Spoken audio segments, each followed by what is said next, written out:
तो फिर आपके पास आखिर में जो फिगर आएगी वो आएगी net cash flow from G dividend pay कर दिया है फिर डिविडेंड मैंने यहाँ पे माइनस कर दिया। अच्छा, आपके पास एक चॉइस होती है जो आपको अलाउ करता है स्टैंडर्ड कि आप इंटरेस्ट, जब आप किसी से लोन लेते हैं लोन, तो उस पर क्या देना पड़ता है? इंटरेस्ट। जब किसी से शेयर वो करते हैं और शेयर्स दे के पैसे लेते हैं तो उस पर क्या देना पड़ता है? तो आपको स्टैंडर्ड अलाउ करता है कि ये इंटरेस्ट पेड, डिविडेंड पेड या ऑपरेटिंग एक्टिविटी से लेस कर दो, या फिर कहाँ से लेस करो? फाइनेंसिंग से। अगर कुछ स्टूडेंट्स फाइनेंसिंग से लेस करते हैं तब भी ठीक है, और कुछ अगर ऑपरेटिंग से करते हैं तब भी ठीक है। यहाँ पर आपके पास चॉइस अवेलेबल है, लेकिन मैं वहाँ से करती तो बस वही करने आप हो। तो फिर आखिर में क्या आ जाएगा? Net cash flow from financing activity.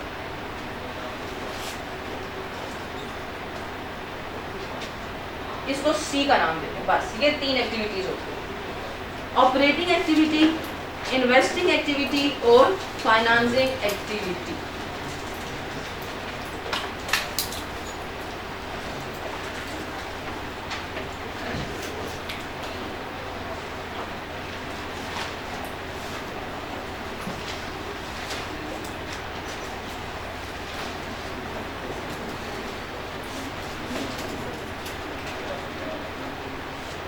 इसको अच्छे से याद करें प्रोफार्मा। आज वैसे प्रोफार्मा और लेजर्स आपको याद कराऊंगी, ताकि कल जब आप सवाल करें तो सवाल करने से पहले सबसे पहले आप 5 मिनट के अंदर लेजर्स बना लें, हर एक चीज़ का प्रोफार्मा बना लें। एग्जाम में आसानी के लिए पहले से हर चीज़ का लेजर जल्दी जल्दी बना लें।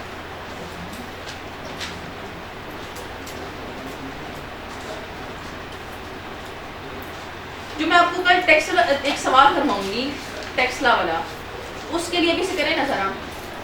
पहले 2 पेजेस पे ये वर्किंग बनाएं, ये वाली खुद बिना देखे, ये प्रोफार्मा।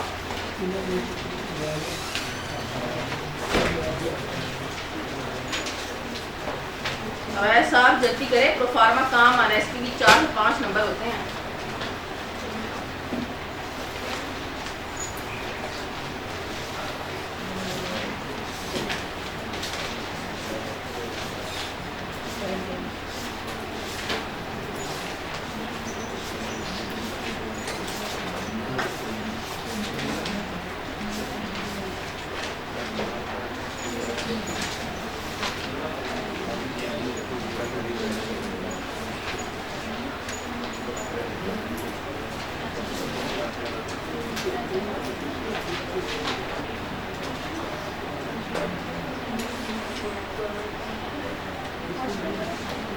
हाँ, पास पेपर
नहीं, देखिए ना ऊपर एक पीबीटी लिखा हुआ है, प्रॉफिट बिफोर टैक्स, इसमें तो टैक्स माइनस ही नहीं हुआ।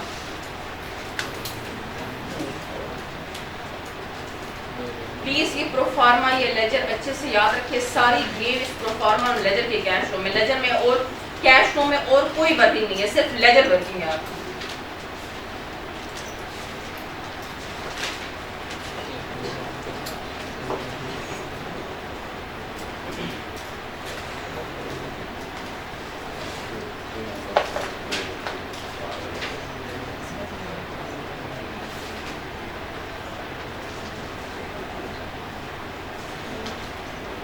एक लेजर ऐसे रह गया था, रीवैल्यूएशन सरप्लस बनाया है या नहीं?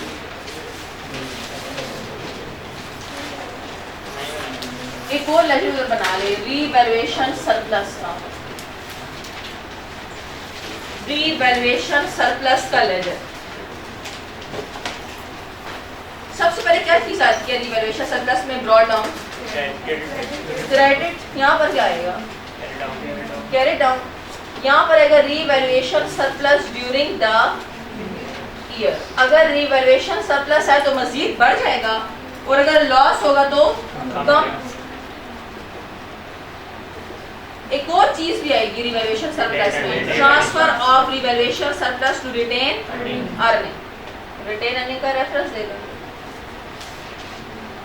ये एक और लेजर बना ले, रीवैल्यूएशन सरप्लस का।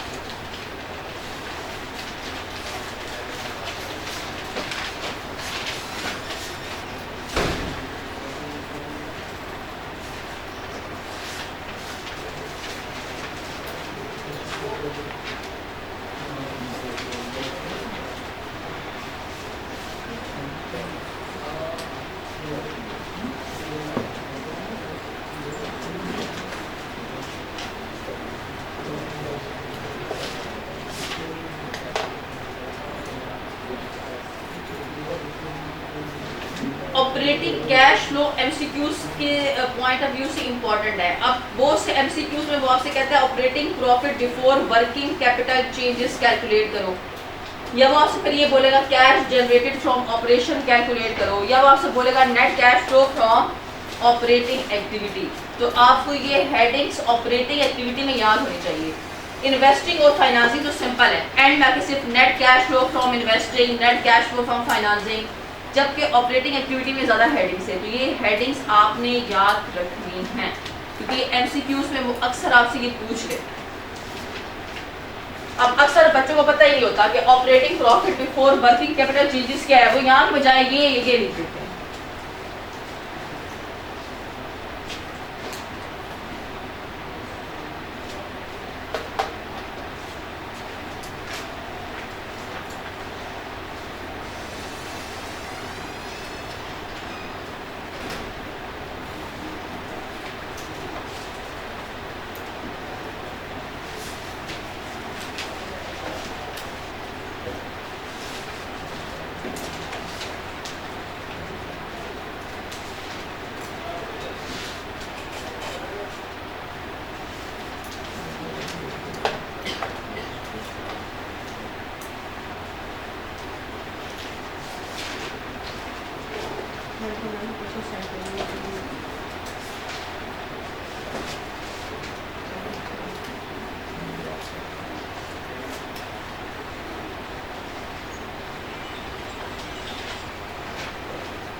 मैं एक क्वेश्चन सेंड कर रही हूँ आप ग्रुप में।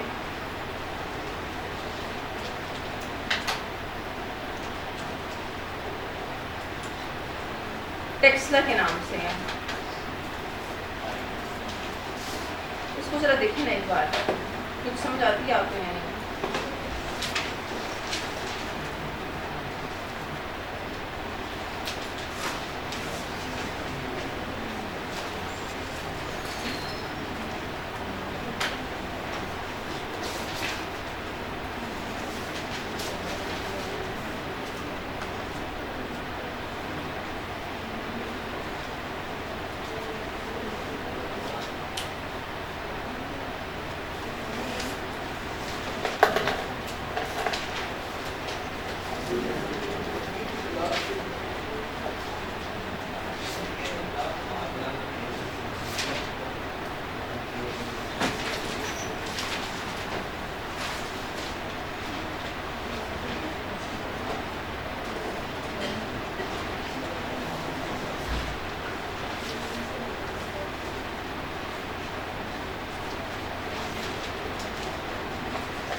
तो जी जरा सवाल देखिए, पिक्चर है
सवाल तो देख के लेते बनाए ना।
समझ आ रही सवाल?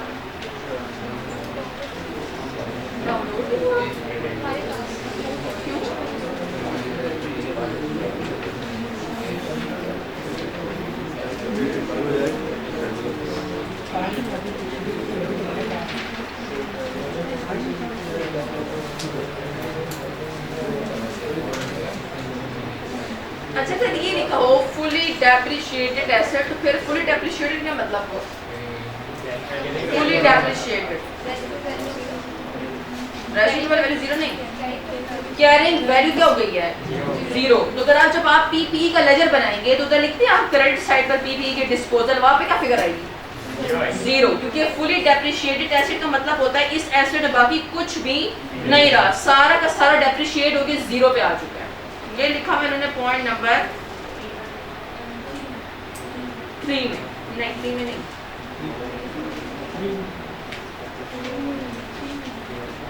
हाँ 3 में। इसमें आपने सबसे पहले किसका लेजर